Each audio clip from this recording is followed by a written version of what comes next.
नमस्कार प्यारे बच्चों, स्वागत है आप सभी का इस एमसीक्यू सेशन में। आज हम बात करेंगे ज्योग्राफी के कंटिन्यू सीरीज में, जिसमें हम सारे के सारे टॉपिक्स को कवर करने की कोशिश कर रहे हैं जो सीजीपीएससी प्रीलिम्स के हिसाब से ये सारे के सारे सी ज्योग्राफी वाले टॉपिक को कवर करने का हमारा एम है। ठीक है, मैं क्वेश्चन को सारे के सारे क्वेश्चन को कॉन्सेप्ट वाइज लेके चल रहा हूँ। हालांकि यहाँ ऑब्जेक्टिव जरूर है, ये ऑब्जेक्टिव कहीं ना कहीं आपसे एग्जाम में टकराएंगे, आपको भी उसके हिसाब से उससे जुड़े फैक्ट भी देखना है, इसलिए आपको ये इंपॉर्टेंट सीरीज लगेगी। ठीक है, चलिए शुरू करते हैं। पहले सवाल नंबर 1 ये कहता है कि धारवाड़ चट्टान का निर्माण आर्कियन चट्टान के अपरदन से हुआ है। ठीक है, तो देखो सबसे पहले आप जान जाओ कि एक चट्टान होता है धारवाड़। ठीक है, सबसे पुरानी चट्टान है, उसको बोलते हैं आर्कियन। आर्कियंस का बेटा कहलाता है धारवाड़, ऐसे याद रखो।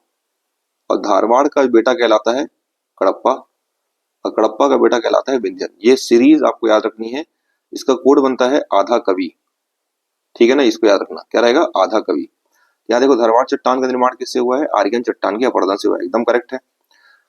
आर्कियन धारवाड़ जो पुराने चट्टान है, और इन पुराने चट्टानों का है ना, इन पुराने चट्टानों में आपको धात्विक खनिज मिलता है। क्या मिलता है यहाँ पे, धात्विक खनिज। लेकिन यहाँ पे धात्विक खनिज में चूना पत्थर नहीं आएगा। तो धारवाड़ बेसिकली ये धात्विक खनिज के लिए जाना जाता है, ना कि चूना पत्थर के लिए। तो यहाँ क्या पूछा है, धारवाड़ चट्टान चूना पत्थर पाया जाता है क्या, नहीं, बिल्कुल रॉन्ग है। तो यहाँ पे पहला ऑप्शन हुआ ये। ठीक है, अब चलते हैं नेक्स्ट क्वेश्चन। महानदी बेसिन में कौन सा सैल समूह पाया जाता है। अब महानदी की बात कर रहा है, मतलब राज्य के बीचों बीच की बात कर रहा है। छत्तीसगढ़ ये हमारे पास बन गया, बीच में पूरा का पूरा महानदी बेसिन। और महानदी बेसिन जहां जाता है वहां पे हमको मिलता है कड़प्पा चट्टान। याद कर लो, कड़प्पा चट्टान बीचों बीच है, इसलिए यहाँ आंसर क्या होगा, ये कड़प्पा। क्योंकि इस बीचों बीच हिस्से में महानदी फ्लो करती है, तो इस महानदी जहां फ्लो करती है उस क्षेत्र में पूरा कड़प्पा सैल समूह मिलता है। लेकिन यहाँ याद कर लो, कड़प्पा से हमको दो चीज जानना है, एक है चूना, दूसरा है डोलोमाइट। चूना, दूसरा क्या रहेगा, डोलोमाइट। चूना और क्या रहेगा, डोलोमाइट। ठीक है, तो आंसर इसका क्या होगा यहाँ फिलहाल कड़प्पा। यहाँ लगे, यहाँ कुछ चीज बता दे रहा हूँ। धारवाड़ चट्टान से हमको लोहा मिलेगा, अभी मैं बताया था आपको। और भी अन्य धात्विक खनिज मिलेंगे आपको। ठीक है, धात्विक खनिज मिलेंगे, मेटालिक मिनरल मिलेंगे। गोंडवाना से ये मिलेगा आपको, लोहा मिले, सॉरी कोयला मिलेगा अपने को। ठीक, कोयला मिलेगा। और कड़प्पा से मिलेगा चूना और डोलोमाइट मिलेगा। चूना और क्या मिलेगा, डोलोमाइट। मैं बोल रहा हूँ, कुछ चीजों को नहीं लिखूंगा, सिर्फ बोलूंगा। ठीक है, समय कम है, काम बहुत ज्यादा है। दक्कन ट्रैप हमेशा ध्यान रखिएगा, ये सीढ़ी नुमा संरचना होती है और इससे अपने को मिलता है बॉक्साइड। तो मैं इसलिए बार बार कह रहा हूँ कि आप इस क्वेश्चन सीरीज को केवल प्रश्न उत्तर शैली में नहीं, इसको अभी देखिए, इससे भी और क्या आपको जानकारी मिल सकती है ना। तो यहाँ पे आंसर हमको मिल गया कड़प्पा। नेक्स्ट क्वेश्चन चलते हैं। निम्नलिखित कथन को ध्यानपूर्वक पढ़ना है भाई, ध्यानपूर्वक पढ़िए, चलिए, और इसमें सही उत्तर छांटना है। ठीक है, तो देखो, अभी मैं आपको आधा कवि बताया था, तो इसमें विंध्यन चट्टान का निर्माण किससे हुआ, कड़प्पा के बाद हुआ है क्या, नहीं। आधा कवि आर्कियन, धारवाड़, कड़प्पा और विंध्यन। इसके बाद आता है गोंडवाना। ठीक, क्या आएगा, गोंडवाना। बीच में आता है दक्कन। यहाँ देखो क्या कहता है, विंध्यन चट्टान, ये विंध्यन है, का निर्माण कड़प्पा काल के बाद हुआ है क्या। तो विंध्यन का निर्माण कड़प्पा के बाद बिल्कुल हुआ है, ये स्टेटमेंट एकदम सही है। यह चट्टान छत्तीसगढ़ के में नगण्य मात्रा में पाई जाती है क्या, बिल्कुल। हमारे छत्तीसगढ़ में विंध्यन चट्टान का विस्तार बहुत कम है, 0.05% के आसपास का एक्सपांशन मिलता है। कड़प्पा चट्टान ये मिलता है 25 से लेकर 30% मिलता है, याद रखिएगा।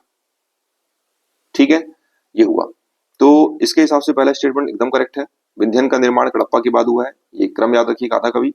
दूसरा, चट्टान छत्तीसगढ़ में विंध्यन सीरीज बहुत कम पाई जाती है, स्टेटमेंट भी करेक्ट है, इसलिए इसका आंसर दोनों होगा सी।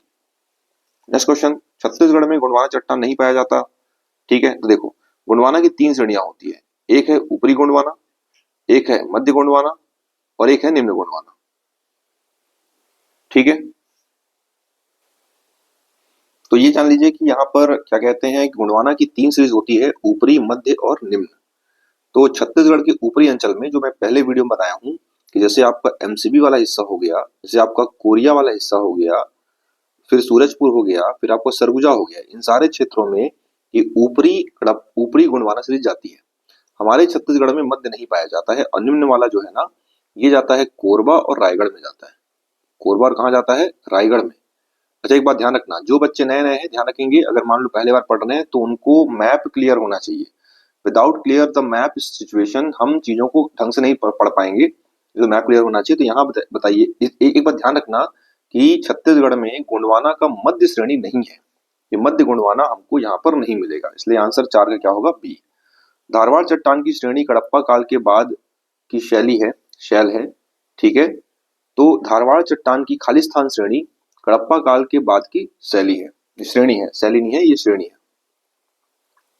ठीक है ना। तो देखो इसका जो उत्तर है मतलब जो ये धारवाड़ चट्टान में धारवाड़ की 3 श्रेणियां होती है। एक होता है चिल्फी, ठीक है, याद होगा।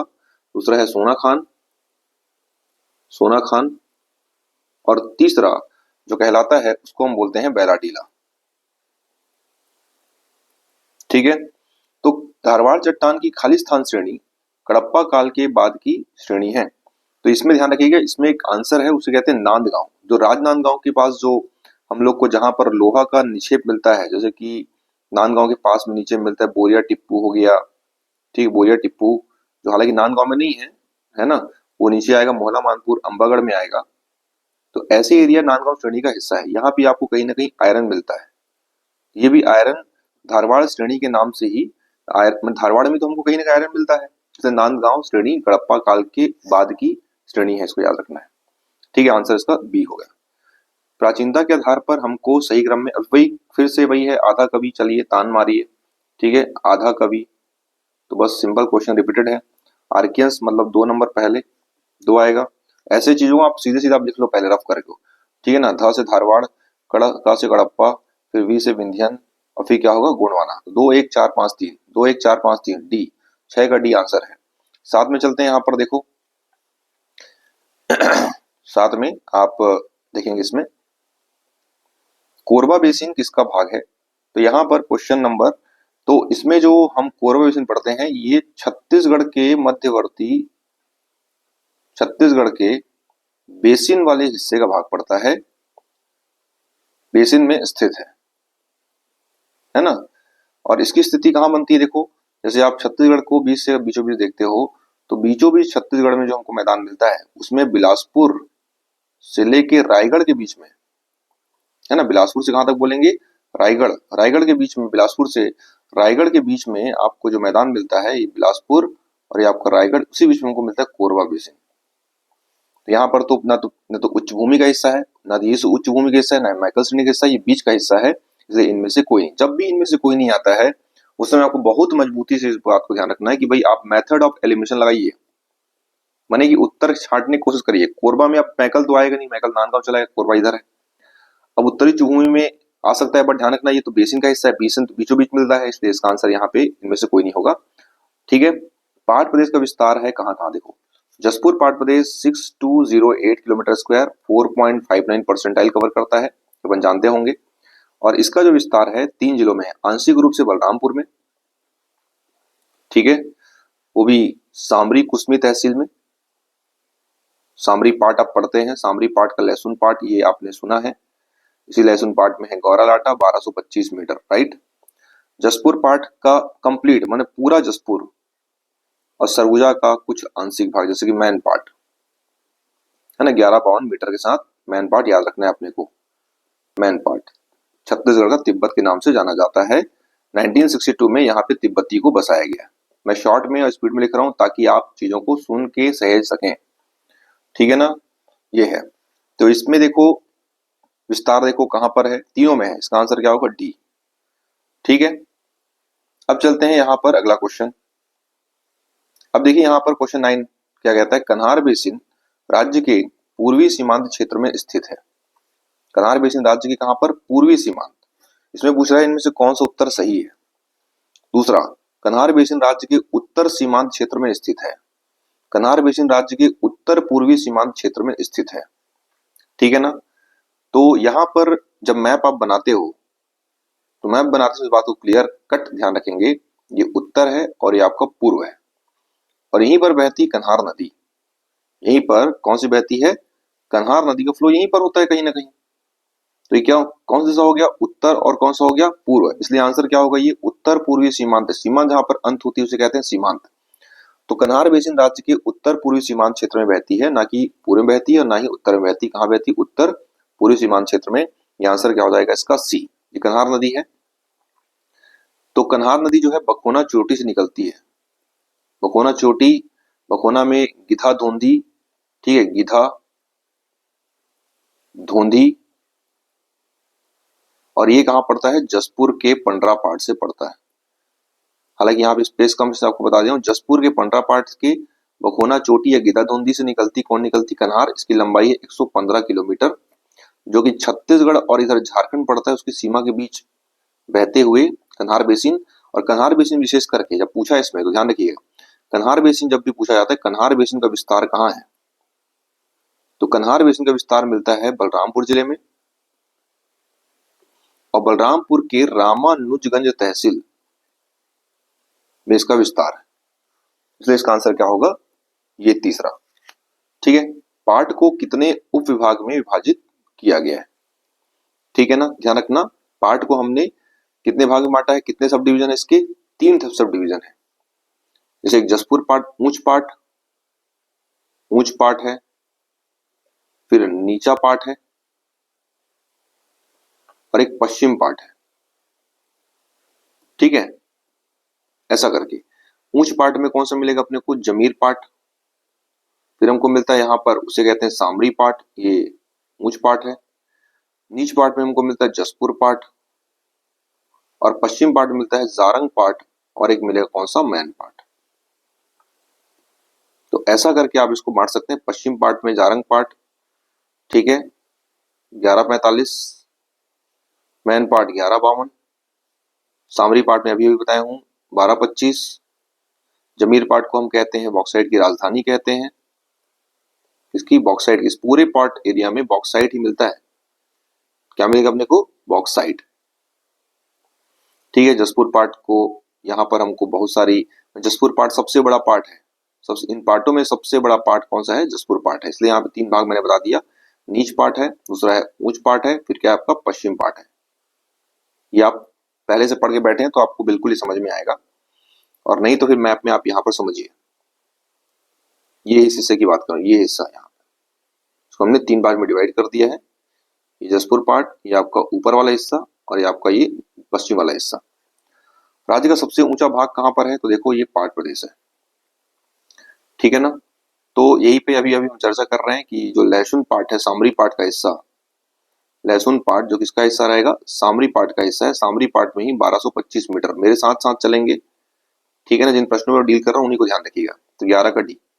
उदयपुर पठार का विस्तार किस जिले में है, तो उदयपुर देखो कहाँ पड़ता है अपने को, पहले तो उदयपुर हमको मिलता है सरगुजा में, ठीक है ना। तो उदयपुर पठार पूछा है, उदयपुर नहीं पूछा है। उदयपुर का वर्तमान नाम है धर्मजयगढ़। क्या नाम इसका, धर्मजयगढ़ वर्तमान में। और धर्मजयगढ़ कहाँ पड़ता है, रायगढ़ पड़ता है, ऐसे तो कायदे से, ठीक है ना। पर ध्यान रखना है कि इसी रायगढ़ के नाम से धर्मजयगढ़ जो है ये कहाँ पड़ता है, रायगढ़ में। इसलिए आज का आंसर क्या होगा, रायगढ़, है ना, जो उदयपुर पठार का विस्तार हमको यहाँ पर दिख गया। निम्नलिखित कथन को ध्यान पूर्वक पढ़कर विचार करना है भाई। मैकल श्रेणी सतपुड़ा पर्वत का पूर्वी भाग है, एकदम राइट, ठीक है ना। इस मैप में आप समझ जाओगे, ये पूरा का पूरा मैकल रेंज, और मैकल रेंज का यहाँ पे हमको हिस्सा मिलता है, ये हिस्सा आपका ये सतपुड़ा है, सतपुड़ा, और सतपुड़ा का पूर्वी भाग कहलाता है, क्या कहलाता है, मैकल। तो पहला सही है, तो केवल 2 तो सही नहीं होगा, ठीक है, तो ये ऑप्शन 2 कट गया। पहला सही मतलब ये भी ऑप्शन कट गया। अब बचा 1 और 2। जिनको लग रहा है कि नहीं हो पाएगा भाई, ऐसे मेथड का इस्तेमाल करिए, इसे कहते हैं मेथड ऑफ एलिमिनेशन। ऑप्शंस काटो, उत्तर लाओ। मैकल श्रेणी क्षेत्र के प्रमुख रूप से, मैकल श्रेणी क्षेत्र में प्रमुख रूप से सालवन पाए जाते हैं, ठीक है ना, बिल्कुल राइट है। मैकल श्रेणी में क्या मिलता है अपने को, सालवन मिलता है, याद रखे रहना। हालांकि बस्तर को हम सालवन को द्वीप कहते हैं, फिर भी मैकल श्रेणी में हमको जो वृक्ष मिलते हैं कौन से मिलेंगे, साल। इसलिए आंसर इसका होगा सी, दोनों करेक्ट है।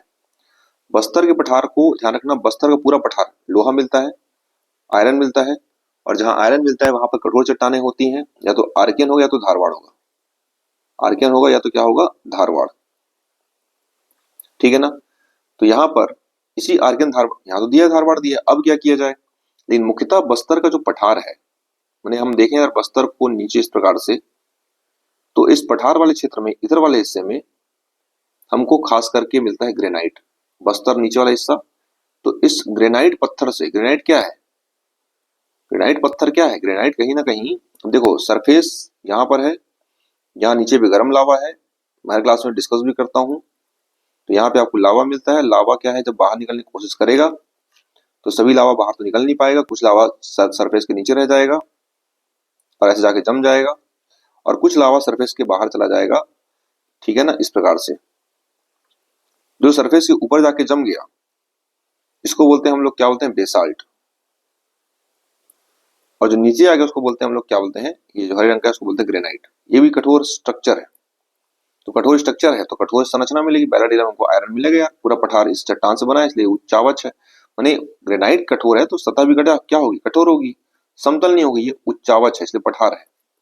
उच्चावच मतलब क्या होता है, उतार चढ़ाव वाला भूमि, उसे कहते हैं हम लोग उच्चावच। ठीक है, चलो, तो इसका आंसर क्या होगा, धारवाड़ नहीं होगा तो क्या होगा, ग्रेनाइट होगा। अगर ग्रेनाइट नहीं होता तो आंसर क्या रहता, धारवाड़। मुख्यतः आर्कियन से बनता है और धारवाड़ से बनता जरूर है, बट पठार की बात करें, बस्तर का पठार का अधिकतम भाग किससे बना है, ग्रेनाइट से बना है। अगला क्वेश्चन देखते हैं।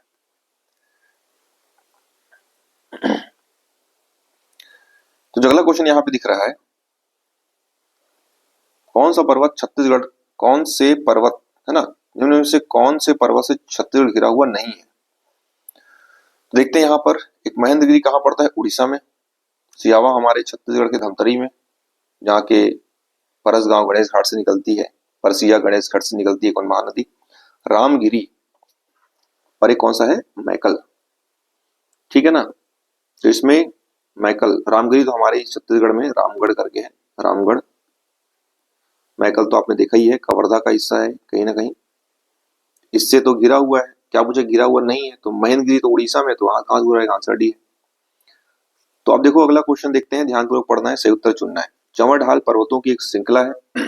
चंवर ढाल बार बार आ रहा है, कुम्हार पहाड़, तो कुम्हार पहाड़ को हम लोग कहते हैं चंवर ढाल कहते हैं। ठीक है, और कुम्हार पहाड़ चंवर ढाल पड़ता है, सारंगढ़ में पड़ता है, रायगढ़ में पड़ता है। ठीक है, इसी के आसपास हमको मिलता है सिंघनपुर की गुफा मिल जाएगी। मतलब सिंघनपुर भी कहाँ मिलेगा, रायगढ़ मिलेगा। इसे कहते हैं राज्य की सबसे पुरानी गुफा, कौन सी है, सिंघनपुर। और ये सबसे अधिक भारत में, छत्तीसगढ़ में सर्वाधिक वर्षा वाला क्षेत्र भी है। मैक्सिमम रेनफॉल भी आपको यहाँ पर भी दिखता है कहीं ना कहीं। मतलब राज्य में कुछ स्थान ऐसे जहाँ पे बहुत ज्यादा वर्षा होती है, उनमें से ये स्थान है कौन सा, कुमार पहाड़, चंवर ढाल के आसपास सिंघनपुर गुफा है, वहीं पे क्या है, रायगढ़ में सभी है ना। रायगढ़ को हम कहते हैं शैलाश्रयों का घर कहते हैं। तो चंवर ढाल पहाड़ी की श्रृंखला है, करेक्ट आंसर है, रायगढ़ में स्थित है, एकदम करेक्ट है। इस पर जोगी मारा गुफा नहीं है। जोगी मारा कहाँ पड़ती है, रामगढ़ में पड़ती है। रामगढ़ कहाँ पड़ेगा, सरगुजा में पड़ेगा। ठीक है, तो ये आंसर हो गया आपका तीसरा, इनकरेक्ट हो गया। यहीं पे वरुण मंदिर वगैरह है, वो खैर डिटेलिंग आप पढ़ते रहिए, हम क्वेश्चन हिसाब से चल रहे हैं, अदरवाइज वीडियो अपना बहुत स्ट्रेच हो जाएगा, लंबा हो जाएगा। तो पहला दूसरा करेक्ट है यहाँ पे, 16 का हो गया ए। एक नया क्वेश्चन यहाँ मिलता है, सिंगा धुरवा पहाड़ी किस जिले में है। सिंगा धुरवा, क्या बोलेंगे, सिंगा धुरवा पहाड़ी। ये क्वेश्चन का आंसर है, देखो सिंगा धुरवा एकदम यूनिक है, महासमुंद। ठीक है ना, सिंगा धुरवा पहाड़ी। इसके पहले की वीडियो में मैंने कुछ मुंडगिरी या ब्रह्मगिरी पहाड़ी का जिक्र किया था। ठीक है ना, तो वो आपको मिलता है धमतरी में। यहाँ पे सिंगा धुरवा बोलने से कहां पर है, महासमुंद में। महासमुंद, सिंगा धुरवा, महासमुंद, सिंगा धुरवा कहां पर है, महासमुंद में, ऐसा आपको रटना है। रक्साहाड़ा, रक्साहाड़ा पहाड़ी, राक्षसों की हड्डी का स्थान। ठीक है ना, ये किस जिले में स्थित है। तो राक्साहाड़ा जो है ये हमको मिलता है कहां पर, तो ये हमको मिलेगा जसपुर जिले में। ठीक है, ठीक है, जसपुर का आंसर है, लेकिन ध्यान रखेंगे कांकेर के पास, सॉरी जसपुर नहीं, रक्साहाड़ा पहाड़ी कांकेर के पास नारायणपुर में। अब यहाँ पे आंसर तो नहीं नारायणपुर ऑप्शन, तो क्लोज फिट जो आंसर है, एक्चुअल में जो कांकेर के निवासी हैं उनके हिसाब से पुष्टि है कि रक्साहाड़ा कांकेर में है, उसके आसपास है ना। लेकिन ये नारायणपुर में अपने को सोर्स के हिसाब से लेना है। ठीक है, ध्यान रखिएगा कहां पर, नारायणपुर में, रक्साहाड़ा डोंगरी आपको मिलता है। फिर चलते हैं, यहाँ पर पढ़कर विचार करना है अपने को, सत्य कथन छांटना है। बैराडीला पहाड़ी दंतेवाड़ा पठार का पठार पर अवस्थित है क्या। भाई दंतेवाड़ा पठार अभी बोला हूँ ग्रेनाइट से बना हुआ है, ग्रेनाइट कठोर है। बैराडीला भी पूरा का पूरा भरा है किससे, लोहा से, लोहा भी कठोर है। ठीक है, तो ये पहला स्टेटमेंट राइट है। दूसरा, यह छत्तीसगढ़ की है ना, यह जो छत्तीसगढ़ की, यह दक्षिण छत्तीसगढ़ की सबसे ऊंची चोटी है क्या, है ना, ध्यान रखना है अपने को। तो दक्षिण में छत्तीसगढ़ की सबसे ऊंची चोटी इसी में स्थित है, उसका नाम है नंदीराज, 1210 मीटर के साथ नंदीराज दंतेवाड़ा में है, ये भी करेक्ट है। यह पहाड़ी दक्षिण के पठार के मध्य भाग में स्थित है, बिल्कुल। इस पूरे अंचल के, ये पूरा बस्तर वाला हिस्सा है, उस बीच में स्थित है आपका दंतेवाड़ा। तीनों आंसर करेक्ट है। फिर चलते हैं नेक्स्ट। छत्तीसगढ़ की किस दिशा में छोटा नागपुर को पठार है? भाई सिंपल क्वेश्चन है यार। राज्य के किस दिशा में छोटा नागपुर? छोटा नागपुर मतलब झारखंड। अब नोटिस कर लो भाई किधर है, उत्तर पूर्व में है, आंसर बी। उदयपुर पठार का विस्तार अभी देखें हम लोग कहां पर है, रायगढ़ में है। आलोर गुफा, आलोर गुफा हमको मिलती है कहां पर, कोंडागांव में। इसी आलोर गुफा में हमको मिलता है लिंगेश्वरी मंदिर, ठीक है ना। कौन सा मंदिर? लिंगेश्वरी मंदिर। माने लिंग मतलब भगवान शिव, माने भगवान शिव की स्त्री रूप की पूजा की जाती है, ठीक है। और यहां पर जो है भाद्र महीने के शुक्ल पक्ष में नवमी में पूजा की जाती है, ठीक। कहां पर? आलोर गुफा। तो आलोर गुफा कहाँ है? कोंडागांव। यहीं पर टेम्पल है, कौन सा? लिंगेश्वरी टेम्पल, जहां पे भगवान शिव की स्त्री रूप की पूजा की जाती है। और यहाँ पर जो संतानवती, निसंतानवती जो महिलाएं हैं, ठीक है ना, वो यहाँ पे आती हैं और इनको खीरा का प्रसाद दिया जाता है। ये थोड़ा करंट से जुड़ा टॉपिक था तो मैंने यहाँ पे जोड़ दिया, खीरा प्रसाद यहाँ पे मिलता है। नेक्स्ट, मुकुंदपुर पहाड़ किस जिले में स्थित है? ठीक है ना। तो मुकुंदपुर पहाड़ जो है ये हमको मिलता है धमतरी में। अभी मैं आपको एक पहाड़ बताया था, ठीक है, याद होगा, वो महासमुंद में है। देखो कौन सी पहाड़ी अपन बोले थे, उस पहाड़ी का नाम क्या था? सिंगा धुरवा। ऐसी पहाड़ी आपको मिलेंगी यहाँ पर, कहाँ पर है? महासमुंद। अब मैं बोल रहा हूँ मुकुंदपुर पहाड़ कहाँ पर है बोलने से तो ध्यान रखिए, मुकुंदपुर पहाड़ का धमतरी में। मुकुंदपुर कहाँ? धमतरी में। और अभी सिंगा धुरवा, सिंगा धुरवा, ठीक है, कहाँ पर बोला? महासमुंद में। और अभी धमतरी में क्या है? मुकुंदपुर पहाड़। चलो ध्यान से पढ़िए इसको। खुरसेल घाटी नारायणपुर जिले में स्थित, एकदम राइट है। खुरसेल जो है ना, ये सागौन यहाँ का फेमस है। दूसरा, इस घाटी में उच्च किस्म के साल वृक्ष नहीं, क्या मिलते हैं? सागौन। अभी तो बताया ना, सागौन फेमस है। सागौन के लिए प्रसिद्ध है कौन सी घाटी? खुरसेल घाटी, नारायणपुर जिला। तो पहला स्टेटमेंट सही है, दूसरा गलत हो गया, मैंने केवल एक सही है, ठीक है। अब चलते हैं अगला क्वेश्चन। यहाँ पर क्या कहता है यहाँ पे प्रश्न, देखिए। सर्वाधिक वर्षा वाले क्षेत्र कहाँ है छत्तीसगढ़ में? मैं कुम्हार पहाड़ बोल रहा था अभी आपको, ठीक है।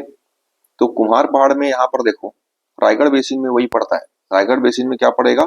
चंवर ढाल, ठीक। कुम्हार पहाड़, सिंघनपुर, सब याद होना चाहिए फटाफट, ये तो आएगा। कहीं रायगढ़ दिख रहा है क्या? और उपयोग अब यहाँ तो है ही नहीं कुछ, इंद्रावती, दंतेवाड़ा, ये तो ऑप्शन कट गया। दंडकारण्य क्षेत्र में वर्षा होती है बहुत, क्योंकि ये दंडकारण्य क्षेत्र में हमको मिलता है अबूझमाड़। और अबूझमाड़ में मालूम है, अबूझमाड़ को हम कहते हैं राज्य का चेरापूंजी। 187 सेंटीमीटर सर्वाधिक वर्षा यहीं पर होती है, अबूझमाड़ में। जसपुर नगर भी आपको ध्यान रखना है, ठीक है। क्या बताएंगे? जसपुर नगर, वो भी ध्यान रखना है। तो जसपुर नगर में वर्षा होती है, बिल्कुल। राज्य मैंने सर्वाधिक, जिले के हिसाब से सर्वाधिक वर्षा किस जिले में होती है? तो जसपुर में। अब हालांकि इसका सेंटीमीटर मिलीमीटर बदलते रहता है, जिलेवार जसपुर, क्षेत्रवार अबूझमाड़, है ना। और भौगोलिक क्षेत्र के हिसाब से रायगढ़ बेसिन। क्लियर? मैप में आप लोकेट कर लो कहाँ कहाँ पानी गिरा रहे हैं अपन, ठीक है। तो इस वाले पूरे हिस्से में कहीं ना कहीं ये इस वाले क्षेत्र की बात कर रहे हैं, यहाँ भी बात कर रहे हैं और यहाँ भी बात कर रहे हैं। और एक और चीज ध्यान रख लेना, यहाँ पर देवगढ़ चांग बखार की पहाड़ी के नॉर्थ में भयंकर पानी गिरता है। देवगढ़ चांग बखार की पहाड़ी के नॉर्थ में बहुत पानी गिरता है, वो भी सर्वाधिक वर्षा वाले क्षेत्र में आता है, ठीक है। तो चलो वो भी कभी ऐसा पूछे तो ध्यान रखना, देवगढ़ चांग बखार, राइट। देवगढ़ में चोटी की हाइट है 10-33 मीटर। चलो आगे चलते हैं, तो ये आंसर ए हो गया। छत्तीसगढ़ में शीतकालीन वर्षा मुख्यतः पश्चिमी गर्तों से होती है, ठीक। क्या कहता है प्रश्न? शीतकालीन वर्षा, ठंडी समय वर्षा पश्चिमी गर्तों मतलब पश्चिमी विक्षोभ से होती है। तो राज्य का ऊपर वाला हिस्सा ना, और जो अभी ठंड के समय पर जो अभी बारिश होता है ना, उस वर्षा का बात कर रहा है। वो विक्षोभ हमारे छत्तीसगढ़ में आता है। कहां से? अब जो इंडियन मानसून पढ़ा होगा उसको थोड़ा सा क्लियर हो गया होगा कि यार भारत में एक विक्षोभ, देखो ये भारत के पश्चिम में, उत्तर है और ये क्या है? पश्चिम। इसको कहते हैं पश्चिमी विक्षोभ कहते हैं। यहां से आया, इंपैक्ट किया, यूपी गया, यहीं पर पंजाब पड़ा, यहीं पर हरियाणा पड़ा, यहीं पर दिल्ली पड़ा, यहाँ पर अपने को यूपी पड़ गया, और यूपी के नीचे पड़ता है छत्तीसगढ़। तो छत्तीसगढ़ के कुछ अंचलों में इसका इफेक्ट पड़ता है, किसका? पश्चिमी घाट। तो शीतकालीन वर्षा बिल्कुल होती है पश्चिमी घाट से, पॉइंट करेक्ट है। शीतकालीन मौसम अक्टूबर से फरवरी तक रहता है, ये भी सही है। राज्य का सबसे ठंडा स्थान क्या है? अंबिकापुर। ठीक, तो इसमें हालांकि लिखना चाहिए, मैन पार्ट लिखना चाहिए जहाँ पे 0 डिग्री हिमांक होता है, फिर भी उसके हिसाब से बेस्ट फिट आंसर क्या होगा आपका? 1 2 3। किस मिट्टी को स्थानीय भाटा भाटा कहते हैं? स्थानीय भाषा में भाटा मतलब मुर्मी मिट्टी, और मुर्मी मिट्टी मतलब कि कौन सा? लेटराइट। तो लेटराइट इज आंसर। क्षेत्रफल की दृष्टि से छत्तीसगढ़ सबसे बड़ा जिला कौन सा है? तो बीजापुर। और सबसे छोटा कौन सा है? शक्ति। ठीक है, क्षेत्रफल हिसाब से सबसे बड़ा कौन सा है? बीजापुर। छोटा कौन सा है? शक्ति। क्लियर है? Question number 29। तो देखते हैं यहाँ पर, नया रायपुर का नाम अटल नगर रखा गया है अगस्त 2018 से। ये थोड़ा रटने वाली चीज है, पेचीदा होगा मामला, बट फिर रट लो कि नया रायपुर का नाम अटल नगर कब से लगा है? 2018 से, अगस्त 2018 से। वर्तमान में भूआवस्थित जिलों की संख्या कितनी? 10 नहीं, अभी वर्तमान में 11 भूआवस्थित जिले हैं, और राज्य गठन के समय जिलों की संख्या कितनी थी? 16। तो यहां पर देखना है कि दूसरा ऑप्शन तो गलत हो गया, तीसरा बचा। राज्य गठन हुआ सब 2000, तो 2000 के समय जिलों की संख्या कितनी थी? 16। ये आपको ना याद रखना पड़ेगा कि कब कब कौन से जिले। तो जिला निर्माण का आप जो पढ़े हैं किसी किताब से, जिला निर्माण जो पढ़ते हैं, तो उस जिला निर्माण को कंफर्म करिए कि कौन जिला कब बना, तब तो जज कर पाएंगे कब बना है कौन सा है ना। इसलिए इसका पहला और तीसरा आंसर होगा, दूसरा आंसर गलत है। भूआवस्थित जिलों की संख्या कितनी है? 11 है। और सीमावर्ती जिलों की संख्या कितनी है? सीमावर्ती बचे किचे कितने? तो भाई टोटल 33 जिले हैं, तो आप हिसाब लगा लो। सीमावर्ती कितने होंगे? 22।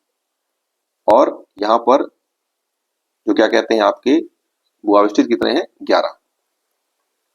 ठीक है, और 2000 से पहले उस समय कितने जिले थे? 16। खुरसेल जलप्रपात के संदर्भ में कौन सा कथन असत्य बोला है? भाई सत्य नहीं, क्या बोला है? असत्य। खुरसेल के बारे में जान जाओ। यह जलप्रपात नारायणपुर में स्थित है, एकदम करेक्ट है। आपको क्या ढूंढना है? असत्य। तो ये तो सत्य हो गया, लिख लो ब्रैकेट में ऐसा सत्य। ये खुरसेल नदी पर स्थित है क्या? ठीक है, खुरसेल नदी पर स्थित है। इसमें बोल रहा है कि इसमें असत्य छांटना है, तो बिल्कुल सत्य बात है। खुरसेल नदी पर खुरसेल वाटरफॉल है, नारायणपुर में है। खुरसेल नदी सागौन के लिए फेमस है, ये भी सत्य है। खुरसेल घाटी, तीनों सत्य है, मतलब तीनों में से एक भी आंसर गलत नहीं है, मतलब इसमें से उपरोक्त में से कोई नहीं आएगा। ये तो बहुत सरल सा क्वेश्चन है, सब जानते हैं। न्यागरा छत्तीसगढ़ से बोलते हैं, चित्रकूट में स्थित है। चित्रकूट वाटरफॉल इंद्रावती नदी में स्थित है, और इंद्रावती नदी पर ये एक लोहांडी गुड़ा विकास खंड करके, ठीक है, लोहांडी गुड़ा। तो लोहांडी गुड़ा तहसील बस्तर जिले में है, वहीं पर स्थित है चित्रकूट। लगभग 990 से लेकर 995 मीटर इसकी चौड़ाई है। इसे कहते हैं Niagara. Niagara is location in the USA as well Canada. तो अमेरिका और कनाडा के बीच में स्थित है कौन सा? Niagara waterfall. ठीक है, जो विश्व का सबसे चौड़ा है, वैसे ही राज्य भारत का सबसे चौड़ा वाटरफॉल कौन सा है? चित्रकूट। इसे कहते हैं न्यागरा कहते हैं। गंगरेल बांध सरल सा क्वेश्चन है, ये है 1979 में बना हुआ है। पंडित रविशंकर शुक्ल जलाशय कहते हैं। यहीं पर अभी जल जगार महोत्सव हुआ है। ठीक है, जल जगार।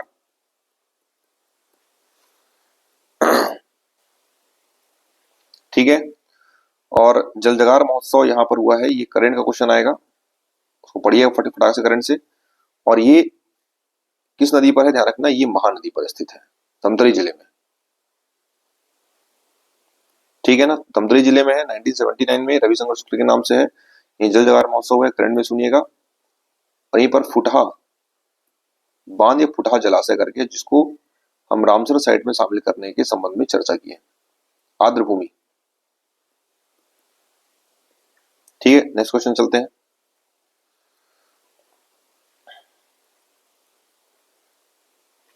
जो माडमचिल्ली बांध धमतरी जिले में है, बिल्कुल। माडमचिल्ली पड़ता है सिरियारी नदी पर। और दूसरा माडमचिल्ली कब बना है? 1923 में। ये है एशिया का पहला साइफन बांध, और ये बनाया था एल्फिंस्टन सेकंड। ठीक है, तो पहला करेक्ट है। यह बांध सिरियारी नदी पर, एकदम सही है, दोनों आंसर सही है। ठीक है, सही उत्तर छांटना है। फिर देखो, सोन नदी को संस्कृत साहित्य में हिरण्यबाहु कहते हैं क्या? बिल्कुल सही, इसमें सोने के कण मिलते हैं। सोन नदी पुरुष नदी है, एकदम ये भी करेक्ट है।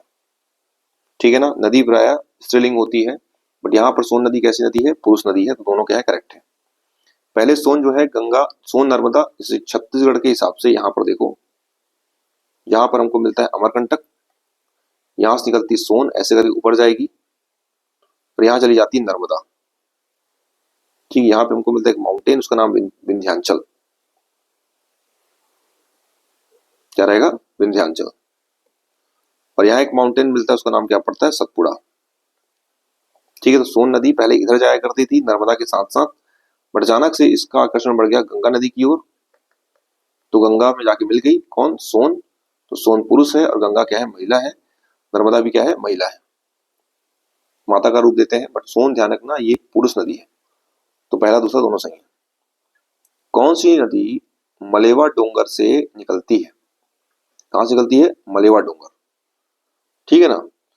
देखो, जिनको याद होगा नदी को उद्गम, तो वो कंफर्म करना है कि मलेवा डोंगर से निकलती कौन? सूखा। म से मलेवा डोंगर और म से मलेवा डोंगर के स्थान पर ये रहेगा महासमुंद। इसी सूखा की सहायक नदी पड़ता है कोडार। कोडार बना है परियोजना शहीद वीर नारायण सिंह 1976 में। क्या नाम बोला मैं? शहीद वीर नारायण सिंह। ठीक है ना? आगर, ये मनियारी की सहायक है। तो आगर नदी किनारे हमको मिलता है मुंगेली शहर। ठीक है, क्या मिलता है अपने को? मुंगेली शहर। और एक मिलता है खर्रा घाट। फिर सोंढूर जो है ये निकलती है कहां से? ये निकलती है नौरंगपुर उड़ीसा से। ठीक है, सोंढूर। और पैरी जो है निकलती कहां से? भाटीगढ़ गरियाबंद।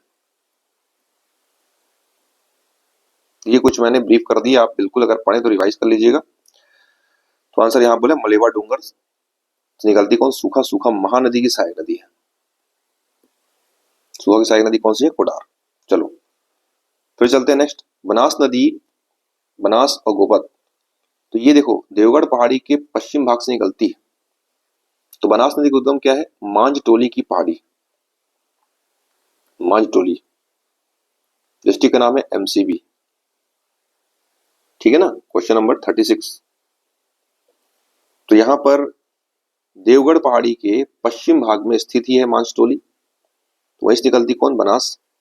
बनास नदी देवगढ़ पहाड़ी के पूर्वी भाग से निकलती क्या? नहीं, पश्चिम भाग। ध्यान रखिएगा, यहां पर हमको मिलता है ये, तो यहां पर ये मिलता है आपको ये देवगढ़ की पहाड़ी। यहां से निकलती है कौन? बनास। तो बनास यहीं पे एक छोटी सी और पहाड़ी, उसका नाम होता है मांझटोली, ये निकली बनास। ये जाके आगे सोन नदी की सहायक नदी बनती है। ठीक है, किसकी? सोन नदी की। ये जा रही है बनास। थोड़ा मैं अलग कलर से बना देता हूँ, आपको थोड़ा समझ में आ जाएगा। ये बनास नदी है, यहाँ से निकलती है, उसका नाम मांझटोली है। ये देवगढ़ की पहाड़ी है, देवगढ़। तो ये जाके मिलती सोन नदी में मिल जाती है। सोन नदी भी बताया था मैं, हिरण्यबाहु नदी कहते हैं, उसमें जाके मिल जाते हैं। या सोन नदी की सहायक नदी है, वही अपन बता रहे हैं, चिक चिक के। पहला तीसरा आंसर सी, 36 का सी। हसदेव नदी सोनहट पठार से निकलती है क्या? बिल्कुल सही है ना? प्रारंभ में यह नदी एस आकृति में दक्षिण पश्चिम भाग में प्रवाहित होती है। तो ये देखो, नदी पहले ऐसे आएगी, फिर ऐसे करके ऐसे आती है। तो ये इसका अल्फाबेट ऑर्डर जैसे आगे चल के हसदेव महानदी मिलती है, सबको मालूम होगा। किसे मिलती है? महानदी से। कौन मिलेगी? हसदेव। हाल में बहुत सारे फैक्ट हैं, 176 किलोमीटर लेंथ है इसकी। ठीक है ना?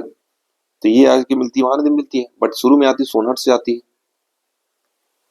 कहां से आती है? सोनहट से। सोनहट पड़ता है कहां पर? MCB and Korea. पठार बोल रहे हैं ना, एरिया नहीं है।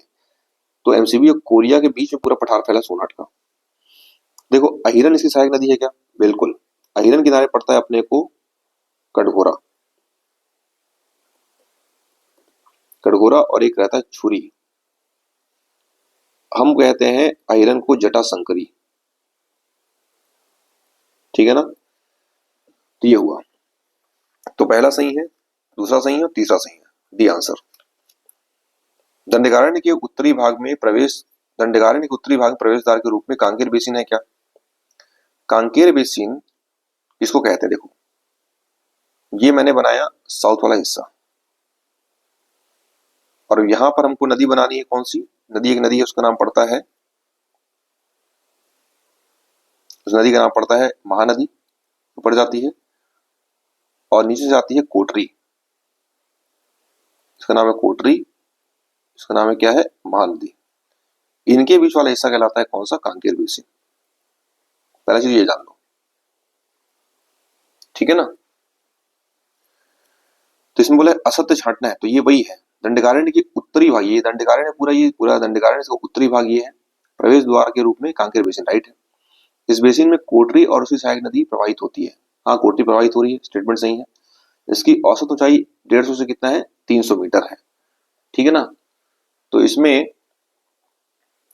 इसकी ऊंचाई थोड़ी ज्यादा है, और लास्ट में यह मैदान धारवाड़ चट्टान से निर्मित है, क्योंकि कहीं ना कहीं कांकेर की बात कर रहे हैं ना, कांकेर में आपको राव घाट वगैरह मिलता है, ठीक है, कांकेर में। तो अब थोड़ा सा यहाँ पे लॉजिक लगाना पड़ेगा, कांकेर में राव घाट मिल रहा है, आरी डोंगरी मिल रहा है, ये पत्थर है, तो ये धारवाड़ चट्टानों से निर्मित होगा, ये स्टेटमेंट सही है।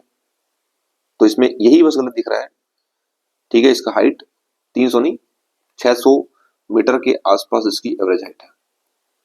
तो यहां पर ये 38 का आंसर हो गया सी, जो असत्य है। फिर चलते हैं 39, कृषकों को कौन सा ऋण माफ किया जाता है। छत्तीसगढ़ राज्य में किसकों का कौन सा ऋण माफ किया जाता है,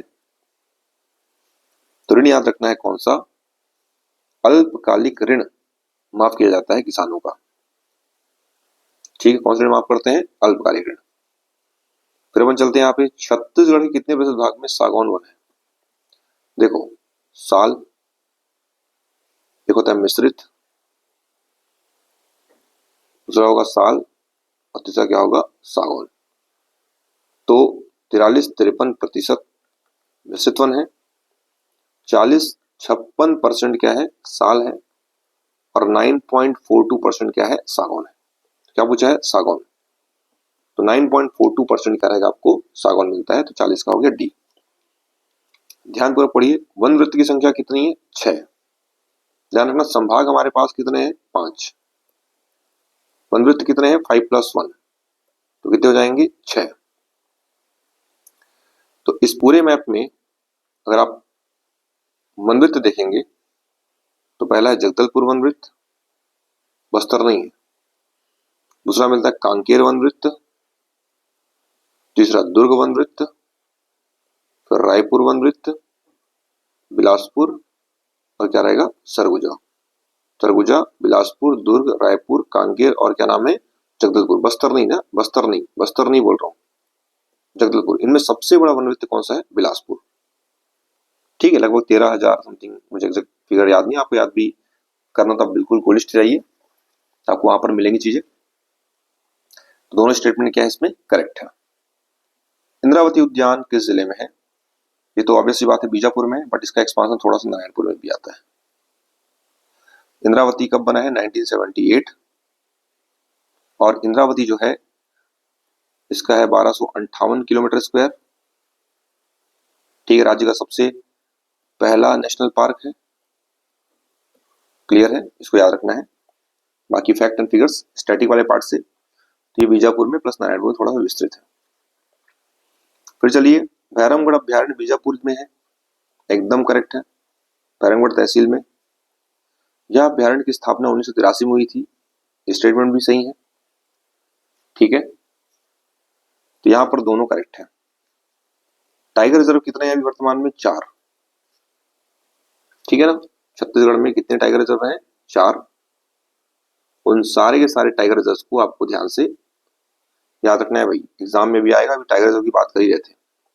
तो गुरु घासीदास टाइगर रिजर्व, फिर यहाँ पे मिलता है अचानक मार tiger reserve, Indravati tiger reserve,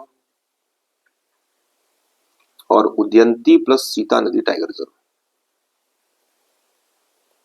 ठीक है ना। तो ये अभी बना है 56वें नंबर का, ठीक है। अचानक मार अमरकंटक ये हमारे यहाँ है, और एमपी में भी है, इंद्रावती है और उद्यांती है। तो अभी लेटेस्ट के हिसाब से 56वें नंबर का टाइगर रिजर्व बन चुका है गुरु घासीदास, और देश का तीसरा सबसे बड़ा, देश का तीसरा सबसे बड़ा, थर्ड लार्जेस्ट, राज्य का सबसे बड़ा तो यही है अभी वर्तमान की स्थिति में, कौन सा, गुरु घासीदास, ठीक है ना। तो वर्तमान में कितनी संख्या इसकी? 4 है। फिर देखो समरसोत अभ्यारण्य कहाँ पर है? बलरामपुर में है, ये सही है। इसकी स्थापना 1978 में हुई थी, ये भी सही है। सालवन पाए जाते हैं, ठीक, तो इसको डिस्कस करते हैं। यहाँ पर देखो ध्यान रखिएगा, यहाँ पे सालवन जसपुर वाले हिस्से में, जसपुर के पास पड़ता है बलरामपुर, उस हिस्से में सालवन की अधिकता है। जसपुर में तो बिल्कुल यहाँ पर हमको मिलेंगे फॉरेस्ट, ढाब कहते हैं, ढाब, ढाब वन। जसपुर में सालवन क्या होते हैं? ढाब वन कहते हैं। तो ये इसका तीन आंसर होगा। तो देखो राज्य में सीमेंट ग्रेड का चूना पत्थर अधिकांश छत्तीसगढ़ के मैदान पाया जाता है। चलो ठीक है, नहीं समझ में आता है। अगला क्वेश्चन देखते हैं। छत्तीसगढ़, अगला पॉइंट देखो, छत्तीसगढ़ में पाया जाए चूना पत्थर निम्न विंध्यन माना जाता है। ये अपन पिछले वाले लेक्चर में रिकॉर्ड भी किए शायद, ठीक है ना, कि 40 इसमें पूछा, इसमें असत्य छांटना है। हमारे यहाँ जो भी चूना पत्थर मिलता है उसको आप रट लो, ये अपर विंध्यन नहीं, यहाँ उच्च विंध्यन लिखा है और यहाँ पे क्या लिखा है? निम्न विंध्यन। हमारे यहाँ का चूना पत्थर, हमारे यहाँ का चूना पत्थर लोअर विंध्यन का हिस्सा है, किसका रहेगा? लोअर विंध्यन का हिस्सा है, ना कि अपर विंध्यन का। ये तो असत्य हो गया, तो वही छोड़ छांटना है। बाकी चूना पत्थर अधिकांशतः छत्तीसगढ़ के मैदान में पाया जाता है, ये स्टेटमेंट सत्य है, बीचों बीच पाया जाता है। ये भी सत्य है, निम्न विंध्यन पाया जाता है, लेकिन ये असत्य है। ठीक है, अब चलते हैं नेक्स्ट। जेम्स एंड ज्वेलरी विशेष आर्थिक जोन कहां पर है? ये बन रहा है रायपुर पंडरी में। ठीक है, जेम्स एंड ज्वेलरी का विशेष आर्थिक जोन, एक तो नया रायपुर में कभी कभी ऑप्शन पढ़ने को मिलता है, ठीक, नवा रायपुर, और दूसरा अपने ध्यान रखना कहां पर? पंडरी में। ठीक, तो ये आपको रायपुर जिले के हिसाब से याद रखना है। फिर चलते हैं, राज्य का पहला एथेनॉल प्लांट कवर्धा में स्थापित किया जाएगा। दूसरा है मक्के के एथेनॉल बनाने का प्लान कोकोड़ी कोंडागांव, ठीक है, स्थापित किया जाएगा। तो यहाँ पर दोनों स्टेटमेंट सही है। पहला एथेनॉल प्लांट अभी चल ही रहा है चर्चा में, कहीं एथेनॉल कवर्धा जिले के गोरमदेव में, और दूसरा कोकोड़ी कोंडागांव में पहला मक्के से एथेनॉल बनाया जाएगा। ये सब वैकल्पिक ईंधन के स्रोत है एथेनॉल, उस पर ज्यादा भी जोर चल रही है सरकार, यहाँ पे ध्यान दे, तो इसका दोनों आंसर होगा। छत्तीसगढ़ सबसे बड़ा ताप ऊर्जा केंद्र कहां पर है? कोरबा। थर्मल पावर प्लांट की बात कर रहा है, ठीक है। ऊर्जा राजधानी कहलाता है कौन सा? कोरबा। तो यहाँ पर सबसे बड़ा तापी ऊर्जा केंद्र कौन सा है? कोरबा, एकदम करेक्ट है, ऊर्जा राजधानी है। कोरबा जिले का शक्ति, इसे कहते हैं विद्युत शक्ति, विद्युत राजधानी कहते हैं, एकदम सही बात है। 2011 के आंकड़ों के अनुसार छत्तीसगढ़ में प्रति वर्ग किलोमीटर स्क्वायर जनसंख्या घनत्व कितना है? 189, 189। भारत से भी कम है, भारत में 382 है, और छत्तीसगढ़ में कितना है? 189। और जनसंख्या घनत्व के हिसाब से छत्तीसगढ़ का राज्यों के हिसाब से 2011 की है ना, 20वां स्थान है राज्यों में, ठीक है। हम बहुत नीचे, बहुत कम जनसंख्या घनत्व है, तो समझ में आता है कि हमारे यहाँ पहाड़ी क्षेत्र ज्यादा है, लोग कम रहते हैं, ठीक। और कुल मिलाकर जितने भी हैं राज्य और यूटी मिलाकर, उसमें हमारा 26वां स्थान है, ठीक है ना। तो केवल राज्यों की श्रेणी में हमारा 20वां स्थान है, और कुल मिला के राज्य प्लस स्टेट प्लस यूटी मिलाएंगे तो कौन सा स्थान है? 26वां स्थान है छत्तीसगढ़ का जनसंख्या घनत्व के मामले में। वर्तमान में कितना है? 189। ये 50 क्वेश्चन हमने डील किए, बाकी और भी आपको मिलेंगे आगे। चलिए हम मिलते हैं अगले सीरीज में, अगले सीरीज में मिलेंगे। Thank you so much and wish you all the very best. Keep continue with this video. Please keep share this video and please keep comment and please keep subscribe this channel, है ना, जिससे कि मैं और video upload करूं। धन्यवाद। अगली तैयारी में मिलते हैं आगे नए क्वेश्चन के साथ। Thank you so much.